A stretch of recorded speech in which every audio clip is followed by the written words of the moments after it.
Assalamualaikum warahmatullahi wabarakatuh. Halo semua.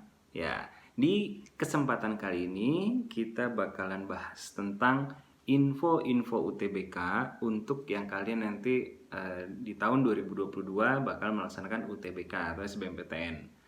Nah, info ini itu berdasarkan pengalaman dari UTBK di tahun 2021. Nah, infonya apa aja? Yuk kita mulai. Nah, kita diskusi seputar UTBK dan SBMPTN ya. Jadi, agenda hari ini kita bakalan bahas tentang timeline umum. Jadi, timeline-nya seperti apa sih untuk yang UTBK 2022? Nah, timeline-nya seperti apa? Kemudian kita bakal bahas SNMPTN atau jalur undangan. Kemudian kita bakal bahas UTBK dan kita bakal bahas SBMPTN. Jadi ada 4 yang bakal kita bahas. Ini info penting buat kalian semua. Mungkin kalian banyak yang nggak tahu UTBK itu apa, SNMPTN apa, SBMPTN apa. Nah, biar kalian nggak ketukar dan kalian bisa tahu semuanya, kalian perhatiin sampai akhir. Nah, yuk kita mulai. Jadi yang pertama, bahasan kita adalah tentang timeline.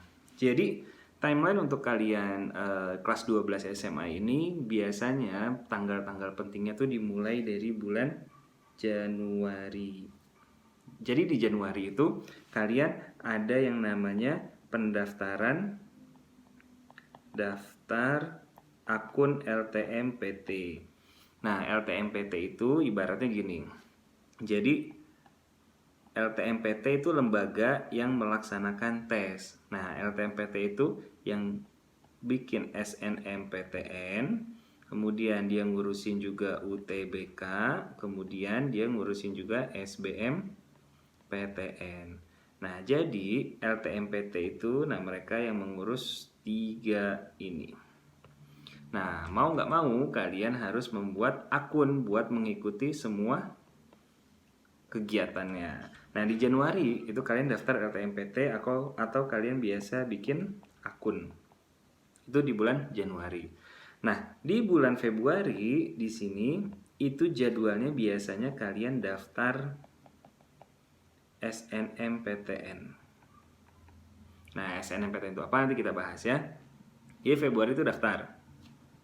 Di bulan Maret itu biasanya muncul pengumuman.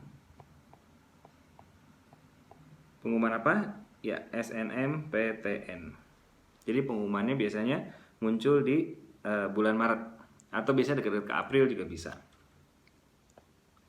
Nah, di bulan Maret juga, ketinggalan. Di bulan Maret itu kalian mulai daftar untuk UTBK dan SBMPTN.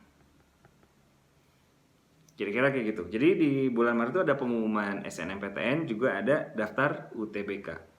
Di bulan April kalian mulai ujian UTBK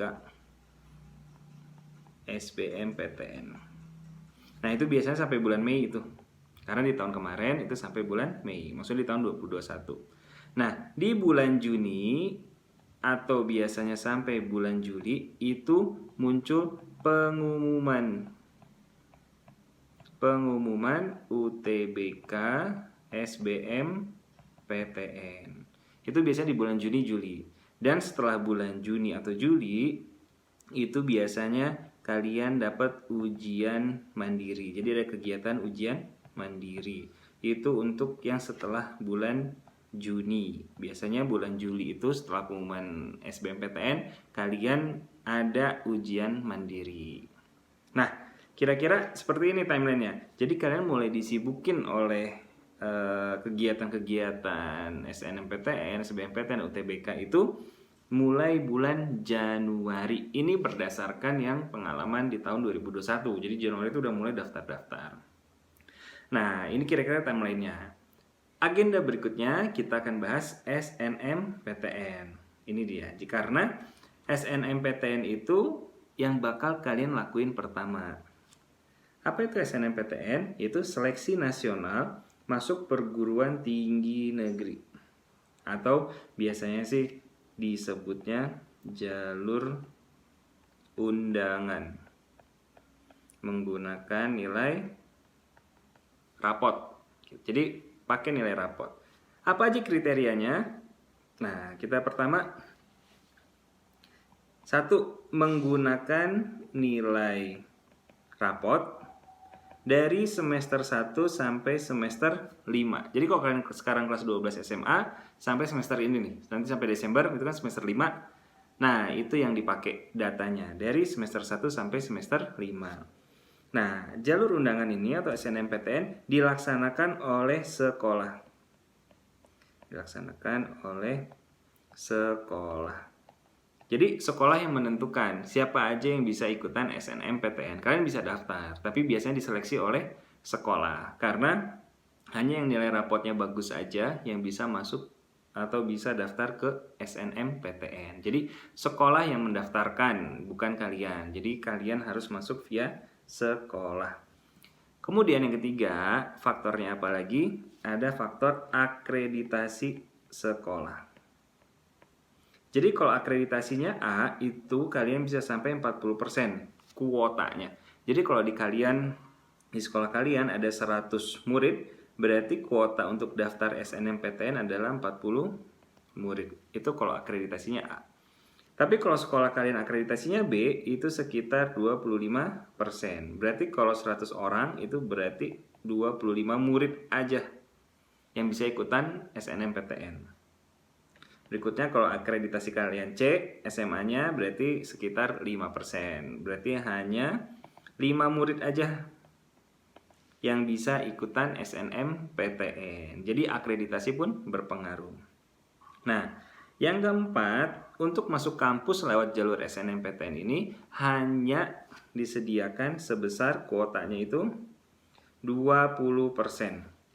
Jadi misalkan penerimaan PTN dari jalur SNMPTN hanya 20%. Jadi kalau PTN itu nerima 1.000 orang, jatah untuk SNMPTN itu hanya 200 orang. Jadi terbatas, hanya 20%. Nah, saran kita atau saran kakak, jangan mengandalkan jalur SNMPTN karena kuotanya aja hanya 20%.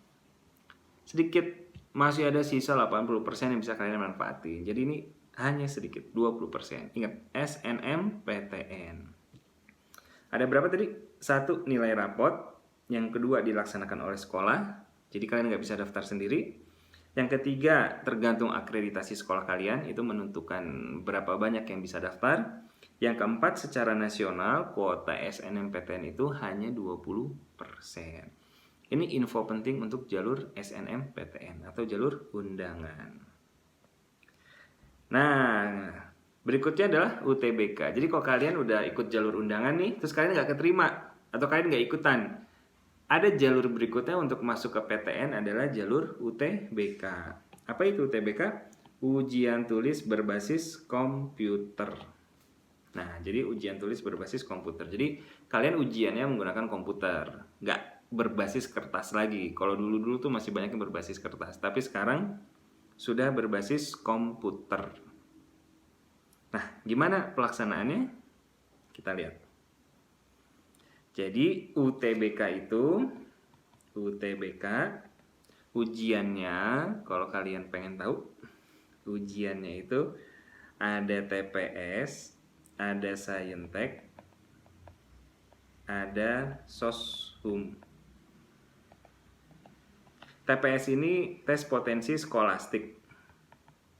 Jadi nanti kalian ada kayak pengetahuan umum, penalaran kuantitatif, pengetahuan kuantitatif, bahasa. Nah, itu masuknya di sini, skolastik. Ada lagi Saintek, kalian udah tahu ya. Saintek itu berarti matematika IPA. Ada juga fisika, ada kimia, ada biologi. Soshum, kalian juga udah tahu, ada sosio, ada geografi, ada sejarah, ada ekonomi. Jadi kalian yang ikutan UTBK atau ujian tulis berbasis komputer ini, kalian ujiannya ada TPS, Saintek, atau Soshum. Nah, apa bedanya? Jadi buat kalian mau masuk jurusan Saintek, Misalkan kalian mau masuk jurusan fisika, teknik kimia, atau teknik mesin, kalian ujiannya itu TPS plus Saintek. Tapi kalau kalian mau masuk jurusan soshum, kayak manajemen, akuntansi, apalagi HI, misalkan FISIP, kalian ujiannya adalah TPS dan soshum. Kira-kira gitu. Jadi ujiannya selalu ada dua. Kalau untuk Saintek TPS dan Sainteknya, kalau soshum adalah TPS dan soshumnya. Itu yang diujiankan. Kemudian ada juga kalau kalian milih campuran. Campuran itu maksudnya gimana, Kak? Campuran itu kalian jurusannya IPA nih di SMA. Tapi kalian mau masuk jurusan IPS gitu. Jadi kalian tesnya itu TPS plus Saintek plus soshum. Gitu. Jadi pilihan UTBK-nya misalkan aku mau masuk fisika tapi juga pengen masuk manajemen. Artinya kalian tes semuanya tuh. TPS kalian kerjain, Saintek kalian kerjain, soshum pun kalian kerjain. Nah, itu UTBK. UTBK itu ujiannya 3 tadi ya, TPS, Saintek, dan soshum. Nah, UTBK ini kalau kalian pengen tahu, kuotanya paling besar dibandingkan jalur SNMPTN. UTBK itu kuotanya 40%. 40%. Nah, ini dia. Kuota UTBK 40%. Jadi banyak yang diterima di UTBK karena kuotanya lebih besar, 40%. Kalian mau tahu berapa yang daftar? Yang daftar itu dari jalur UTBK ada sekitar 700 ribuan. Yang diterima kira-kira ya sekitaran 140 ribuan. Jadi yang diterima itu ada sekitar 20%. Jadi pendaftarnya 700 ribu, yang diterimanya 140 ribuan, jadi sekitar ada 20%. Gitu, yang diterimanya ya. Tapi kuotanya sendiri dari jalur UTBK itu dibuka sebanyak 40%. Gitu. Itu untuk UTBK. Paham ya? Itu UTBK. Jadi UTBK tuh ujiannya gitu. Nah, sekarang yang berikutnya adalah SBMPTN. Apa itu SBMPTN? Seleksi bersama masuk perguruan tinggi negeri. Nah, ini seleksinya. Jadi, kalau kalian tadi udah dapat nilai UTBK, gitu, kita tulis ya. Kalian udah dapat nilai UTBK nih. Udah dapat nilai UTBK, kemudian kalian daftar kampus. Nah, daftar kampus ini namanya SBMPTN. Dengan nilai UTBK kalian masuk nggak di kampus tersebut. Jadi kalian bisa masuk atau lolos atau juga gagal. Jadi itu SBMPTN. Bedanya UTBK dan SBMPTN adalah seperti itu. UTBK adalah ujiannya, SBMPTN adalah seleksinya. Nah, cuman permasalahannya ini kalian waktu SBMPTN itu daftarnya berbarengan dengan UTBK. Jadi tadi di bulan Maret kalian udah daftar UTBK. Nah, ini tuh kalian sekaligus daftar SBMPTN. Jadi waktu kalian daftar, oke mau ikut UTBK, kalian langsung pilih jurusan. Kalian tuh mau masuk jurusan apa? Gitu. Jadi kalian belum tahu nilainya, kalian belum tahu soalnya seperti apa, tapi kalian sudah langsung pilih jurusan waktu kalian mendaftar. Pilihan jurusannya ya terserah kalian, pilihan jurusannya apa. Ada 2 pilihan jurusan. Jadi di bulan Maret itu kalian daftar UTBK dan daftar SBMPTN. Ini berdasarkan yang tahun 2021. Jadi gak nunggu nilai UTBK keluar baru kalian daftar, tapi kalian daftar UTBK sekaligus daftar SBMPTN untuk pilihan jurusannya. Oke? Jadi nanti di bulan April kalian ujian atau UTBK. Di bulan Juli itu kalian ada pengumuman SBMPTN gitu. Jadi kalian nggak usah daftar lagi karena udah daftar di awal. Nah, pengumuman SBMPTN ini yang menentukan kalian lulus di pilihan 1 atau lulus di pilihan kedua atau gagal, kalian nggak lulus sama sekali. Nah, itu SBMPTN. Jadi SBMPTN itu adanya di bulan Juli. UTBK di bulan apa? April. Kira-kira itu perbedaan antara SNMPTN, UTBK, dan SBMPTN yang perlu kalian tahu. Jadi buat kalian yang angkatan sekarang nih, yang nanti mau masuk kampus di tahun 2022, kalian wajib banget tahu apa itu SNMPTN, UTBK, dan SBMPTN. Mudah-mudahan video kali ini bisa mewakili itu semua dan kalian bisa paham apa perbedaan dari 3 tes tersebut. Oke, sampai sini dulu videonya. Buat kalian yang belum gabung di grup WhatsApp soal SBMPTN, silakan gabung grup karena banyak banget info yang bisa kalian dapat di sana. Dari mulai soal, kemudian juga ada info tentang UTBK, info tentang SBMPTN, dan info lain-lainnya. Oke, terima kasih banyak. Assalamualaikum warahmatullahi wabarakatuh. Kita bertemu di lain waktu.